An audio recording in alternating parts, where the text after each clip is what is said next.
In today's video, I scratch a motherboard. Oh, bad scratching. A garbage truck does terrible things. Oh, yeah. And I have a lie down. But before we get into that, today's video is sponsored by Micro Center and their May Apple Savings event. I mean, look at all these deals on MacBooks. I really want one because, well, you know. And Austin, Texas, you're getting your very own Micro Center. Sign up for a free 128 gig flash drive at the store opening. Same thing goes for the remodeled Columbus, Ohio store. Check out their grand reopening. And then finally, if you want to keep up with all things Micro Center, check out Micro Center News. Links for everything down below.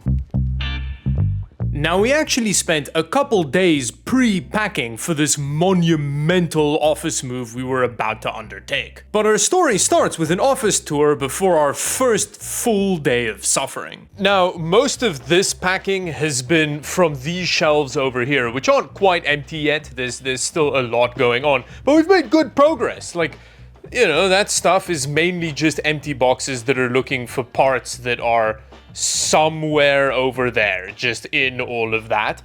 So that's just basic organization that needs to happen there. The main thing is going to be the motherboards and a bunch of the power supplies that I need to deal with. But this space in here has just been general madness for the last year, pretty much. It was a usable space for a while. If you've watched the channel, you may remember, like, ages ago I did some filming in here, but it's just gotten so cluttered that I've not been able to use it anymore. No, that's not great. All of this stuff is very embarrassing for me to show you because, well, I'm obviously a very highly functioning person.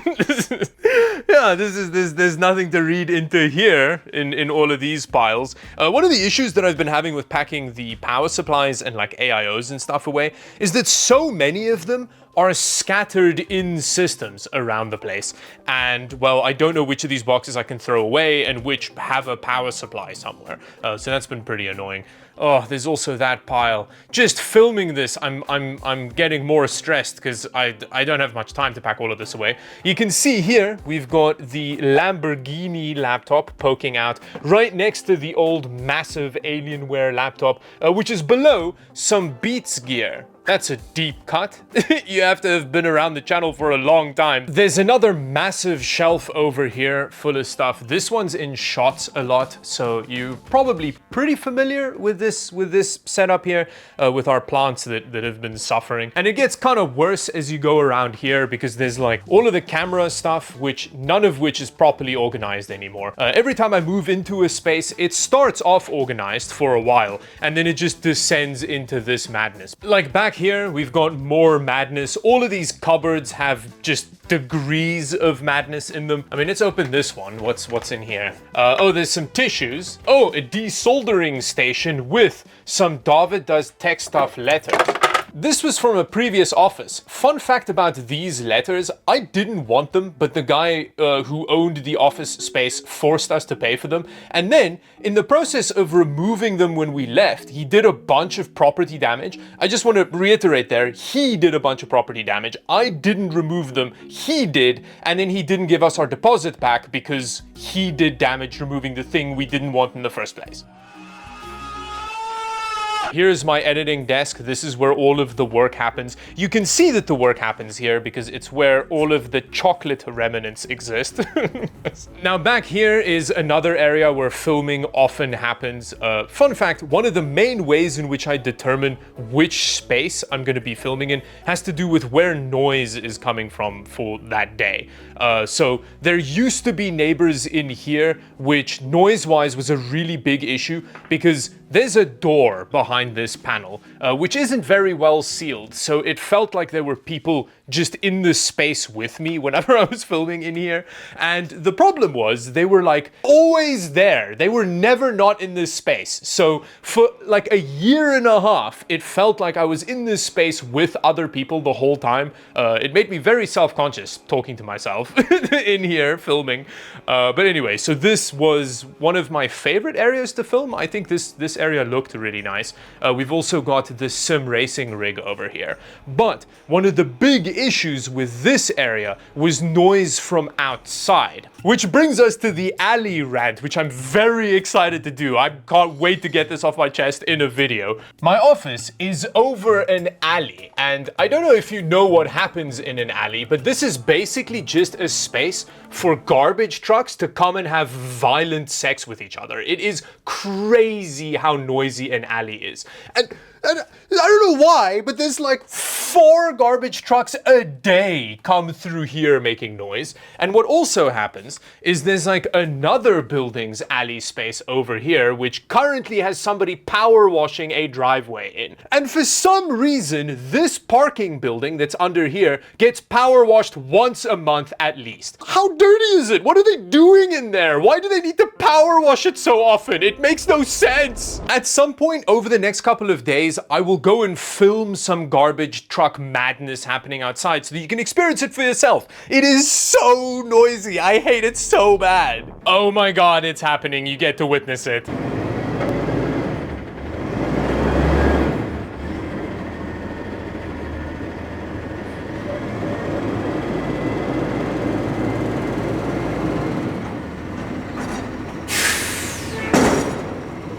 Oh, yeah. Oh, yeah, you go to town on that bit. Oh, yeah. Oh yeah, there's more chocolate wrapper here. But anyway, so with that, I've kind of showed you around a little bit. We've documented the space. So I guess we need to get back to packing.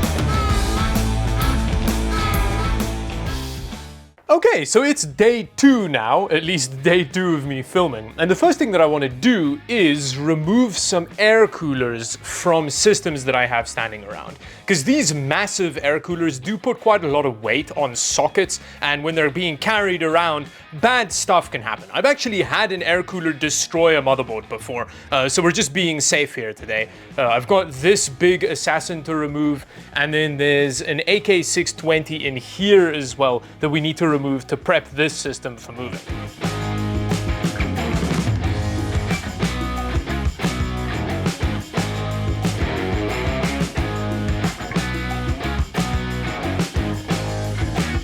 So here's another thing that I feel like I need to document about this office. The power situation is madness. It would make 9 out of 10 electricians vomit in their mouths. So this is what I have to do to get power to this desk. And this cable runs all the way through here down to under this desk. And I'm pretty sure that this plug setup is also plugged into the multi-plug that powered everything that was on this desk. And then there's like a different cable that runs along here.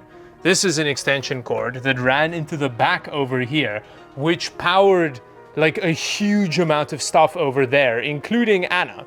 And then I don't even think that's the worst part of it.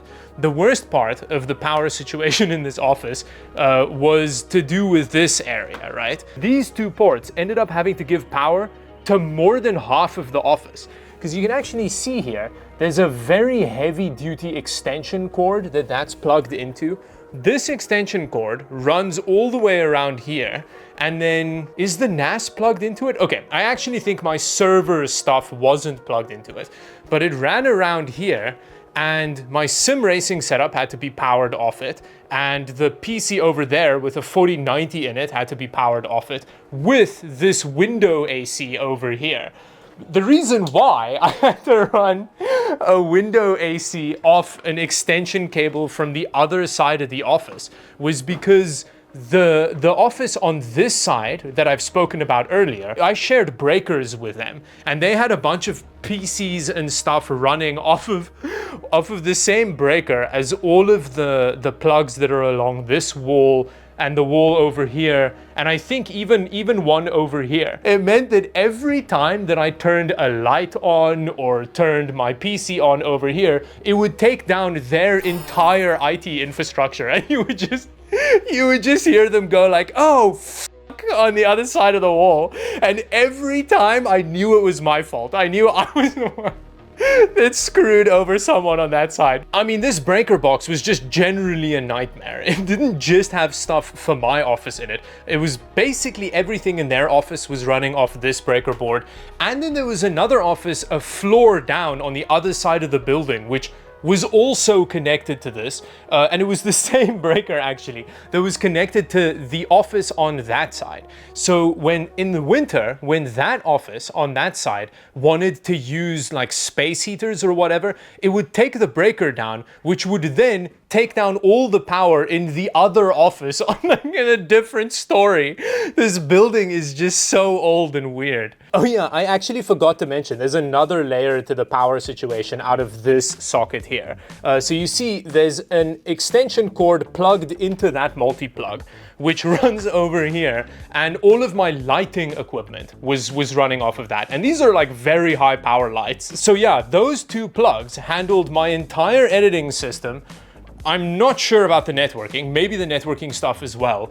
All of the PC gear over here, the AC, and all of my lighting. And we even had fire inspections come in. They looked at it and they went, if you turn it off when you're not here, I'm sure it's fine. Then, after spending hours packing, there was one thing left to do, which was pack up my Skeletor 3D printer, which went very well. It's great. Ow, my...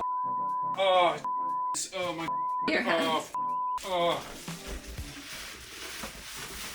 And with that, I was happy to be done with day 2.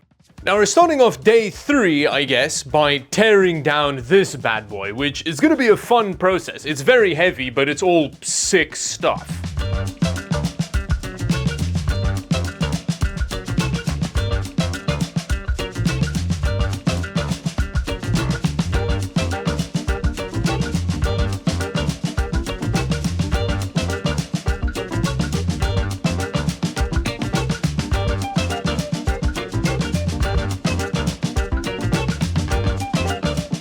Anna and I then just spent the rest of the day tearing down various parts of office in an endless packing hell that was tearing our souls apart until eventually my body gave out and we had to call it. So this is what the end of day 4 looks like. I haven't done any filming up until this point because quite frankly I couldn't be asked. So this stuff in this pile is what's moving tomorrow. So the movers are gonna come and this is what they're taking. So a bunch of this furniture, all of that has been torn down.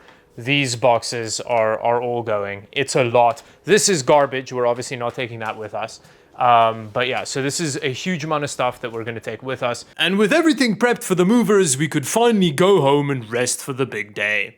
So we are now halfway through day 5, I think at this point, and this is what it looks like. So most of the stuff has been moved out. Look at that. We're almost getting ready for the move out to the next office with the movers.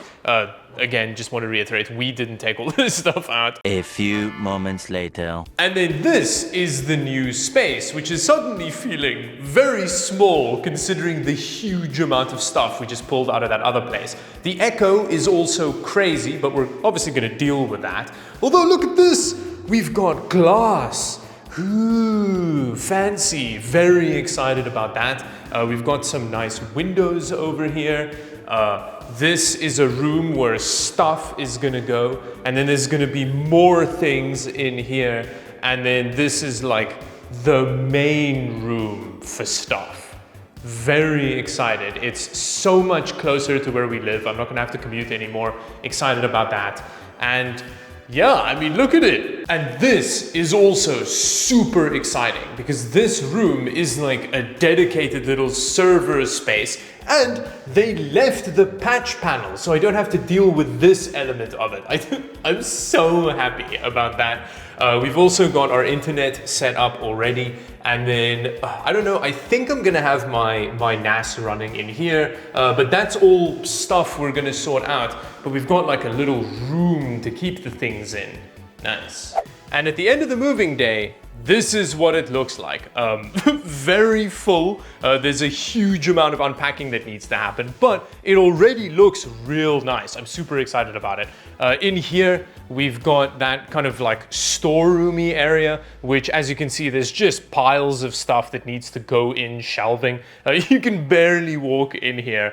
But again, once everything's packed away, I think space should be fine. We're probably gonna have like a main set over here. We'll figure out where to go with these chairs and stuff. And then in here is gonna be like an editing sim racing-y area. I think this is gonna look real sick. This is probably gonna be my editing desk. We'll figure it out. But this is what it looks like after a day of having 5 people do lots of moving. Now the first step is gonna be to set up that main desk so that I can start editing this video. And all I need to do now is find the screws for it, which is, they're, Up your butt?